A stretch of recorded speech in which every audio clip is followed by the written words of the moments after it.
Senators hear heartbreaking testimony of sexual assault on elite gymnasts.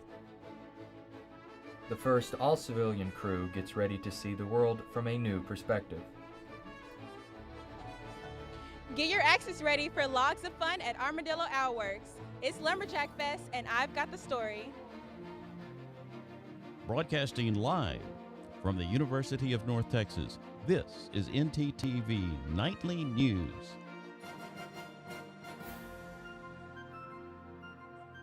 Thanks for joining us on ntTV Nightly News. I'm Andrew Fancher. And I'm Michaela Goose. It was a story that shocked the nation. A doctor assaulting top USA female gymnast. Today, senators heard harrowing testimonies from those victims regarding a botched investigation from the FBI. Here's CNN's Isabella Rosales with more. Been failed, and we deserve answers. Simone Biles, Maggie Nichols, Michaela Maroney, Allie Raisman. It disgusts me that we are still fighting for the most basic answers and accountability over 6 years later. These elite gymnasts testifying after a July Justice Department Inspector General report found FBI officials failed to respond to allegations with urgency and seriousness and violated multiple policies while investigating former Team USA Dr. Larry Nassar. I am haunted by the fact that even after I reported my abuse, so many women and girls had to suffer at the hands of Larry Nassar. Lawmakers on both sides of the aisle demanding answers and change at the FBI. It's not only that the FBI failed to do its job systematically and repeatedly, it is also the cover-up. The FBI failed to protect our athletes. Current FBI Director Christopher Wray apologized to survivors of Nassar's abuse and said he has begun to implement the changes recommended in the IG's report. The actions and inaction of the FBI employees detailed in this report are totally unacceptable. These athletes are urging the federal prosecution of those who lied and delayed in bringing Nassar to justice. I am tired of waiting for people to do the right thing because my abuse was enough and we deserve justice. In Washington, Isabel Rosales. Southeast Texas is taking a rain check on Hurricane Nicholas as the tropical storm has weakened to a tropical depression. Although storm warnings have been discontinued, flash flood watches are still in effect for residents in the area. With wind speeds of 30 miles per hour, the storm is expected to continue along the Panhandle and move towards Louisiana this week. And while Nicholas may just be a tropical depression, it did serious damage for residents in the area. CNN's Stefani Oakley has more. The power companies, those guys are out there, they're busting their rear ends. They really are. They're working hard. They want to get power reestablished as soon as possible. A message from Brazoria County Judge Matt Sebesta to residents in the aftermath of Hurricane Nicholas. This one caught me off guard for sure. It is clear Hurricane Nicholas caused an overwhelming impact. The wind was a little bit higher there, as well as the storm surge. On Beach Drive, a home completely collapsed, a lingering couch in the sand, a partial road washout, flooded yards, scattered debris everywhere. I haven't seen anything like this since Ike. That was in 2008. Last year we actually had 4 storms, but nothing this bad. I'm Svania Coley, ABC 13 Eyewitness News. I think we can all agree that mosquitoes are annoying. UNT's campus had their own West Nile virus mosquito trap. ntTV's Camille Ryan is on campus with more information. Camille? Thanks, guys. Now, as annoying as mosquitoes can be, they can also be really dangerous and carry strands of the West Nile virus. Now, where I'm standing is right in front of where UNT used to have their own spraying site. But today, Denton County scheduled a ground spraying after there were 2 new positive West Nile virus mosquito traps. The ground spraying started today and will finish Friday. Denton County Public Health is asking residents to minimize risk of contracting the West Nile virus by using insect repellent, avoiding standing water, and covering your skin. That's all I have right now, guys. Back to you at the desk. Thanks, Camille. Now, Andy, I know that we can't go outside during the spraying for mosquitoes, but tomorrow I am going to live my life without mosquitoes. I am so excited. Yes, me too. And now with that fall weather finally coming in, the mosquitoes may just go into hibernation after all. And I believe our weather anchor, Jasmine Carrillo, has more. Jasmine? Yes, Andrew, we do have some optimistic weather coming forward for us this week. Getting a first look into tonight's current conditions, you can see that we're sitting at a warm 90 degrees right now, with it feeling like 90 degrees as well. Our current wind speed is 20 miles per hour northeast. Going into tonight's condition, you can expect cooler temperatures moving forward. Looking into it, we are sitting right at 70 degrees equal as well, with our wind speeds at 10 miles per hour northeast as well. Looking into tomorrow, we are really consistent this week, so we can see that we have the same temperatures moving forward, with 90 degrees as our current conditions for tomorrow, with 91 as it's feeling like. What better way to enjoy this picture-perfect weather we're having more than an afternoon picnic or a stroll in the park? ntTV's Madison McFarland is live at Louisville Park with more ways that you can enjoy the outdoors. Madison? Thanks, Jasmine. Tonight I'm here in Louisville, where UNT professor Lauren Ames Fisher and UNT students are planning to build more public parks like the one shown behind me. Their goal is to have a park within a 10-minute walk from every resident in Louisville. Fisher and her students are currently in the process of building a park from the ground up that will serve approximately 4,500 residents. The project will increase access to recreation that in turn will contribute positively to public health concerns. We'll have more on this great new project tomorrow and be joined by Lauren Ames Fisher herself. But reporting live from Louisville, Andy and Michaela, back to you. Thanks, Madison. Well, COVID cases continue to rise, especially among children. But there is good news on the vaccine front. We'll have that story. And if you're looking for something fun to do tonight, there is an unusual event underway that has the chips flying. Wood chips, that is. We'll take you there. Anticipate potential delays for the morning commute. In other news,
Children as young as 5 years old could receive their COVID-19 vaccine by Halloween.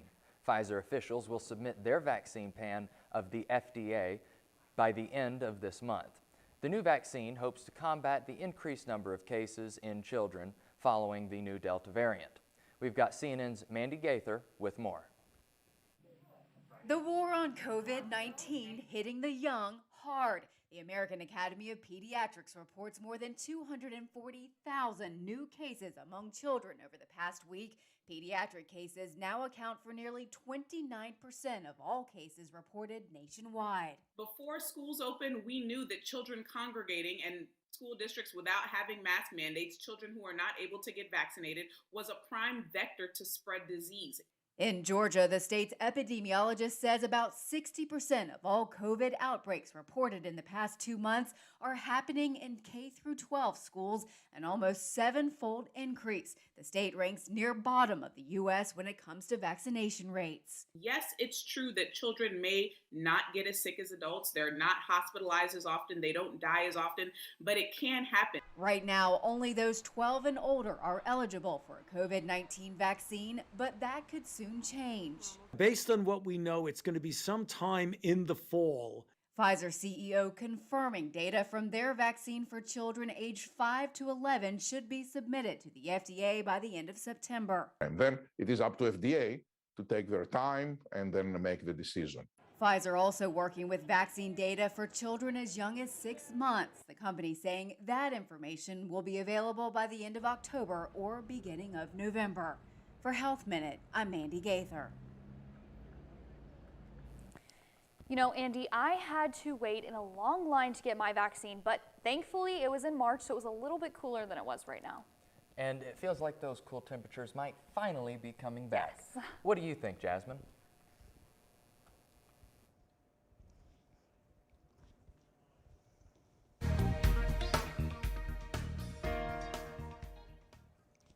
Well, Andrew, you can expect clear skies going on from this week forward.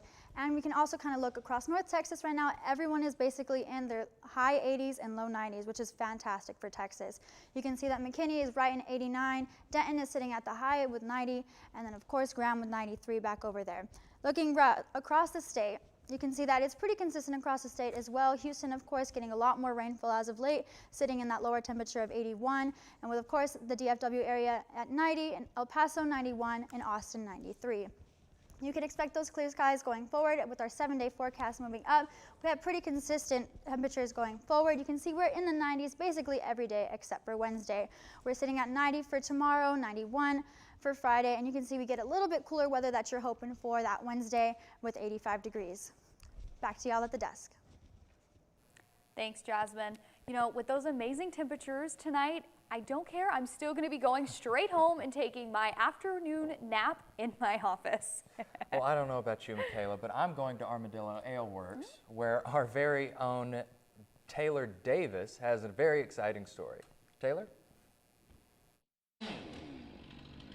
This is the first year for the Lumberjack Fest in Denton, Texas.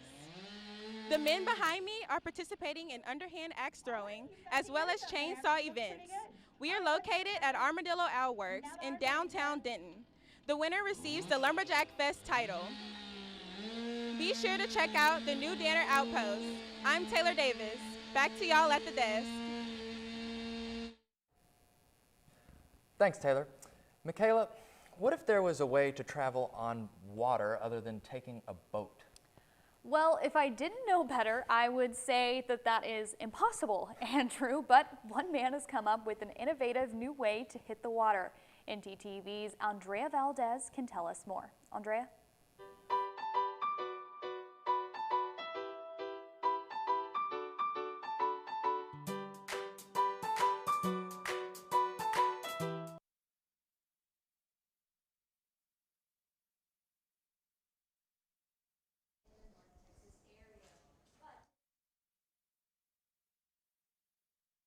This was the 2.0, and everything I'm selling is pretty much considered the 3.0. Isn't it funny looking? This is quickly evolving into another full-time job. Lon Cameron's day job is as a physician's assistant, but ever since he built a motorized picnic table out of his old dock on a whim, another opportunity has presented itself. Everybody was like, oh my gosh, you need to market this, you need to make more of these, you need to figure out a way to do it because this is amazing and it should be available to the world.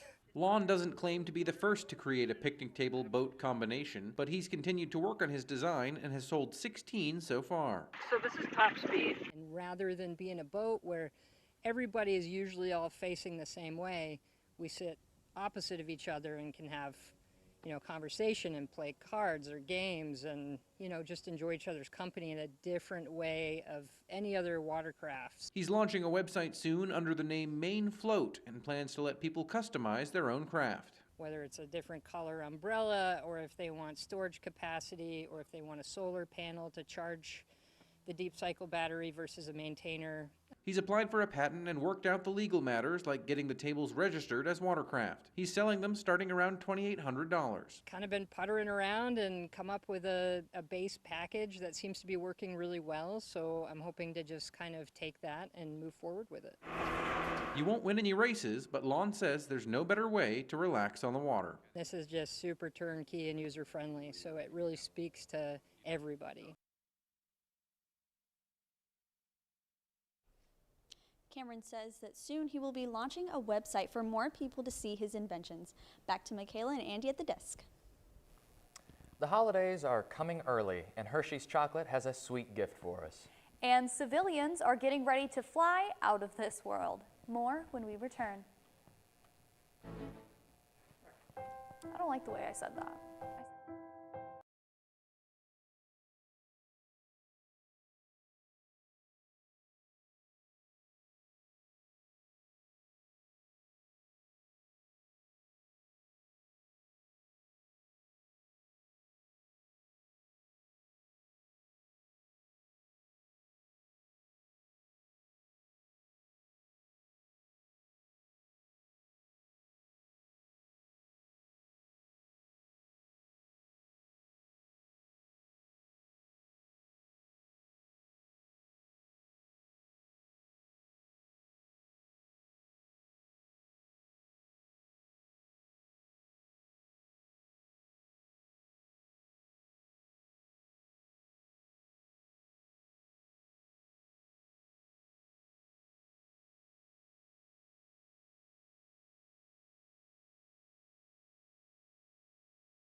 SpaceX is the first civilian crew to head into space.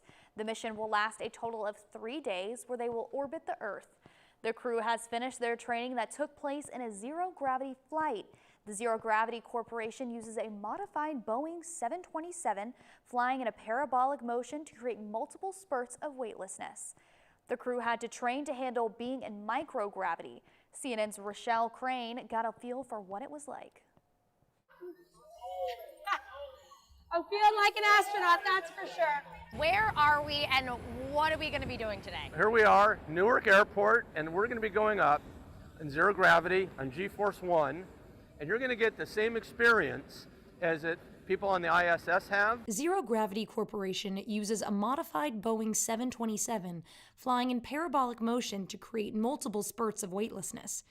Richard Branson acclimated himself to zero Gs on one before he went into space, as did the crew of Inspiration 4, the first all-civilian flight into orbit. You don't want your first experience in zero gravity to be in space, and it's a very unique feeling, and this gives them the framework to understand it.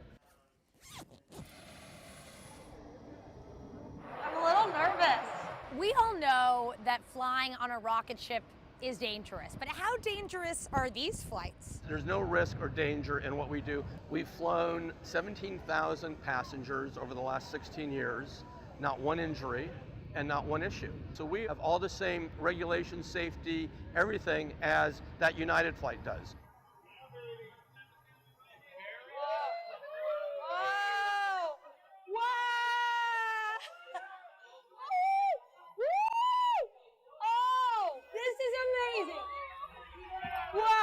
Unlike Jeff Bezos or Richard Branson's flights, this plane isn't on a rocket aimed at space. An airspace of 10 miles by 100 miles is cleared for a G-Force One flight. There's a lot of talk about these suborbital flights democratizing space, but is this experience the closest thing that, you know, a normal person will ever experience? Yeah, the price point, I mean, no one would say $7,500 is cheap, but it's accessible. it's a lot less than $28 million.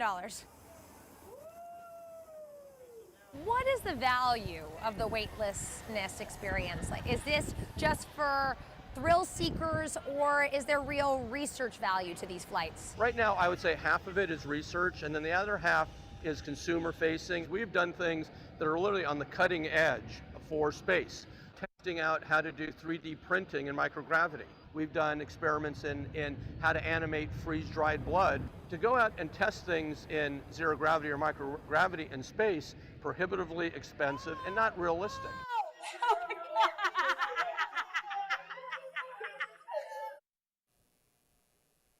If you enjoy being scared and getting paid, then you're in luck. A finance company wants to pay you for being scared. Finance Buzz is searching for someone to watch 13 scary movies, paying viewers $1,300. The company is testing to see which is scarier, high-budget horror or low-budget horror. But there's a catch. You have to wear a heart monitor to check just how frightening those movies might be. Though many movie goers are skeptic, this is still a great way to watch some of your favorite flicks. If getting paid is to be scared and it gets your heart racing, applications are due October 1st. And Taco Tuesday just turned into Taco Every Day. Taco Bell is testing a new monthly subscription where you can pick from a variety of tacos once a day for 30 days. The price of the subscription ranges anywhere from $5 to $10. Currently, this offer is located only in Tucson, Arizona. And winter is coming, so get that sweet tooth ready. Hershey's is coming out with a new chocolate flavor in spirit of the Halloween season. The line will include a sugar cookie flavored chocolate bar, a Reese's peanut butter brittle cup, and a Kit Kat gingerbread inspired flavored cookie. Whoppers and peppermint patties are getting snow themes on their packaging. Hershey's is very excited for the launch and says this is the, quote, largest, close quote, holiday lineup ever. Thanks, Andy. I'm filling out my application as we speak. And well, while Hershey's gains some new flavors, the Cowboys have been losing a lot of their players. Sebastian Navas has more with sports. Sebastian? Yeah, it's going to be a tough week for Cowboy Nation as more roster roles appear. Plus, we will have recaps and previews for the Texas Rangers and Mean Green football. Stick around for more.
While the Cowboys are looking to avoid starting the season 0-2, the task might have just gotten more difficult due to recent roster changes. Yesterday morning, Cowboys owner Jerry Jones broke the news on his appearance on 105.3 The Fan that Cowboy right tackle La'el Collins has been suspended 5 games by the NFL due to violations of the league's substance abuse policy. The suspension comes after Collins missed the league-mandated drug test. The news comes the same day as defensive end Rennie Gregory and wide receiver Michael Gallup both got added to the Cowboys' COVID list. A bit of good news for Cowboy Nation, however, comes in the return of former All-Pro right guard Zach Martin, who looks to add a bit of juice into an offensive line that will start second-year undrafted free agent Terrence Steele at right tackle versus 3-time Pro Bowler Joey Bosa and a dangerous Chargers defense. The Cowboys will kick off on the road again in SoFi Stadium against Los Angeles at 3:25 p.m. Sunday afternoon. Tonight, the Rangers are set to play Game 3 of their 4-game series versus the Houston Astros. The Rangers are coming off an impressive 8-1 win versus a Houston team still looking to secure their spot in the playoffs.